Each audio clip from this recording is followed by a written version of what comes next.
Yeah, I think it's a really good point about the seasonality aspect of it. I think like Warner Change business is very similar to what you do. You have like a set number of months where 80% of your action is, if you see what I mean, and then it's obviously tails off in a certain period, and also that's the way that we're structured up. We're trying to extend our proposition, make it more relevant throughout the year. And I guess it's providing affiliates with the help of understanding what our proposition, how effective it is in the periods where, you know, it's more generally off-peak, as we're developing the range, to inspire people to actually still shop with us throughout the whole year, if you see what I mean, because there is products you can sort of put in to extend your relevance throughout the year, but it's getting that across to the affiliates to try and keep the sort of business, you know, the interest in the business and the orders and ticking throughout the course of the year, if you see what I mean. That's a real big kind of challenge, really. AJ, what do you think? I mean, have you faced any issues at all in your time as an affiliate? For us, it's ours is a data-driven business. We like data feeds. We delete all newsletters.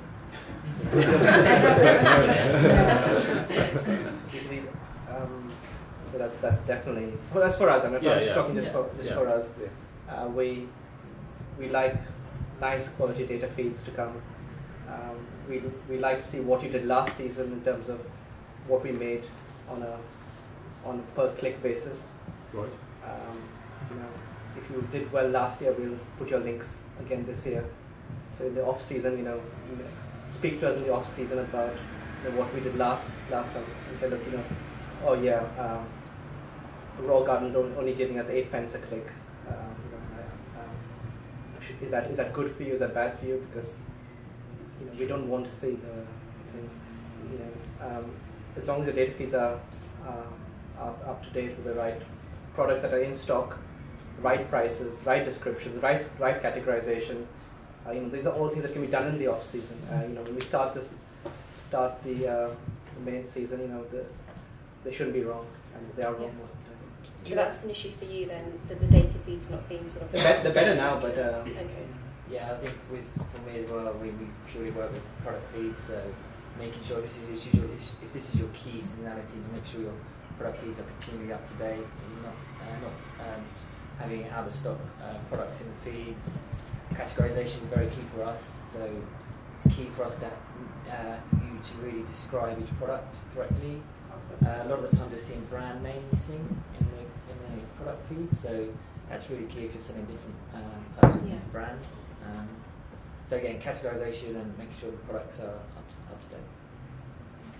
Yeah, I think just for us, I think like sort of clear and concise communication is just definitely the way forward, again with the product feeds, but also if you do have periods where you think you can grow out of the seasonal promotions that we run, we want to know that, because we're not, you know, stuck in stone with our promotions, and next year we will listen to your feedback and we can create things just for you. You know, if there are loads of garden people coming to us and saying these things, then of course we're going to create something for you because there's a need for it. So yeah, just communication really, and just making sure that everything's clear with your offers and what you've got going on, because yeah, like you say about newsletters, we get, you know, thousands of newsletters a day, and it is kind of like, oh, okay, you know, so if you could just write a clear email, you know, this is what we want to do. When you say categorization, I mean, it's difficult because you all have different categorization. How do we provide a data feed that, you know, comes off our site? The standard categorization. We map your categorization to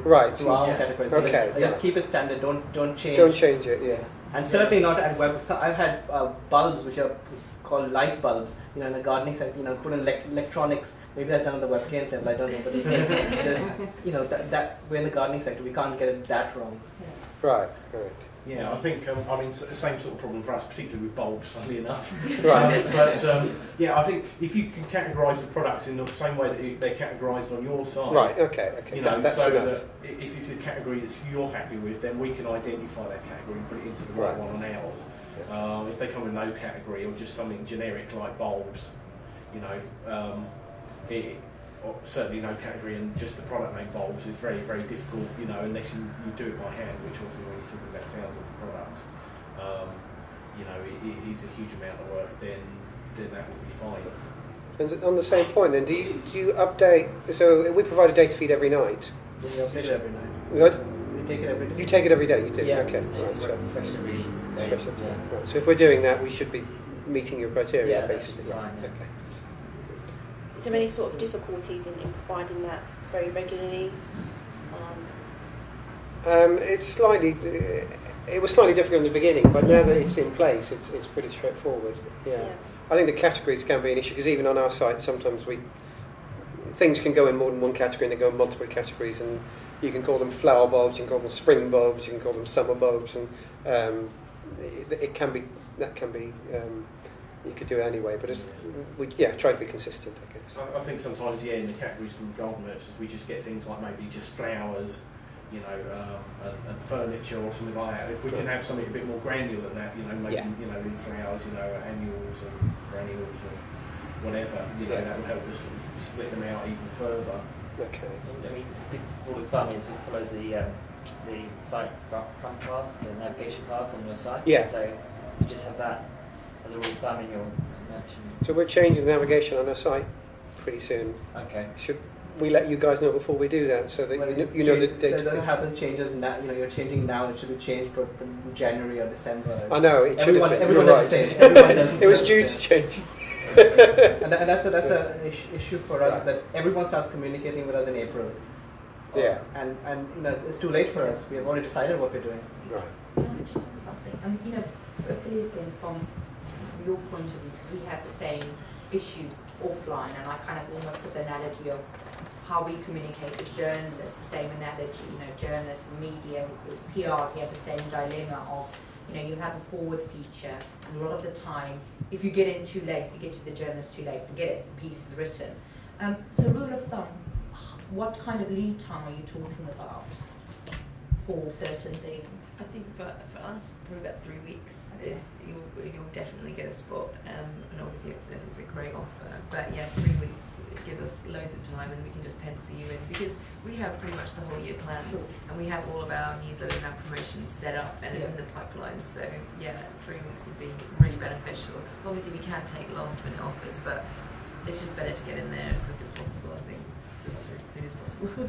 And do you have examples of merchants that who do it exceptionally, and what do they do really well that makes them stand out? One of our clients is Homebase, and just to make it quite relevant, and they can't really offer us any exclusive offers, but they can offer us good commission increases, and we plan ahead, months in advance.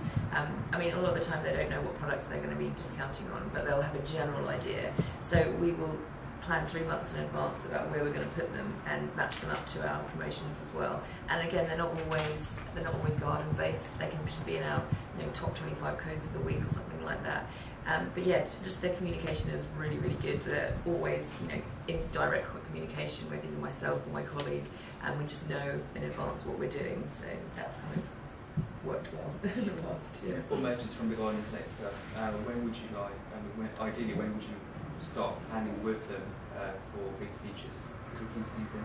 We started planning with Homebase actually before Christmas, weirdly enough, because they knew, and that was because they'd learnt actually the year before that they'd planned too late, and it wasn't our fault, but it was something that they'd accidentally had something happen with their site and all that. But we met up before Christmas, and then we met up again in February, so we knew that everything was on track. So I'm not saying you have to get in there in November or anything, but it just helps to, because that way as well, for us, we've got them in our head, we're thinking, oh, that's right, we've met up with them, and we're going to definitely give them a push because they've already planned that in with us. So we're in the course of the season or springtime, we'd have sort of maybe a few key products that we bring in exclusively ourselves, which we very much want to promote, and they each have different slides in the course of the season.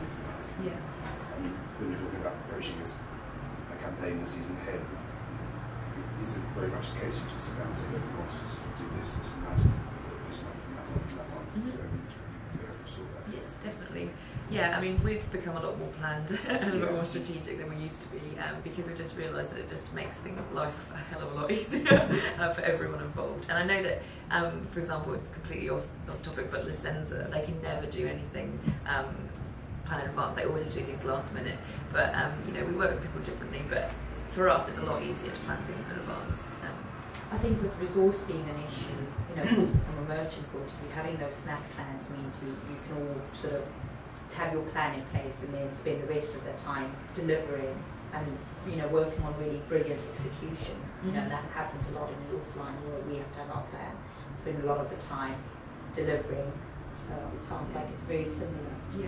And it doesn't have to be, we don't have to have the complete specifics, like the dates, but we need to know the rough idea of that it's going to be a good offer and that it's going to run around this period of time, and then that way we can slot you in. So it doesn't have to be absolutely spot on. But what sort of format do you prefer that in it? Some sort of Excel sheet, if you were planned up enough to be able to organise it, would an Excel sheet be a sort of digestible sort of way of getting that information with it? Yeah, well, we've got kind of like a template that we use for our offers, that and it's just a really clear way of making sure that all the dates and the offers are everything. So just any format that we can just clear is fine. But yeah, if you want to do an Excel spreadsheet, that's fine. But we can just plan it all in together, and it's just good having it on file as well, so we can come back and go, okay, I know that I'm going to get this exposure then. So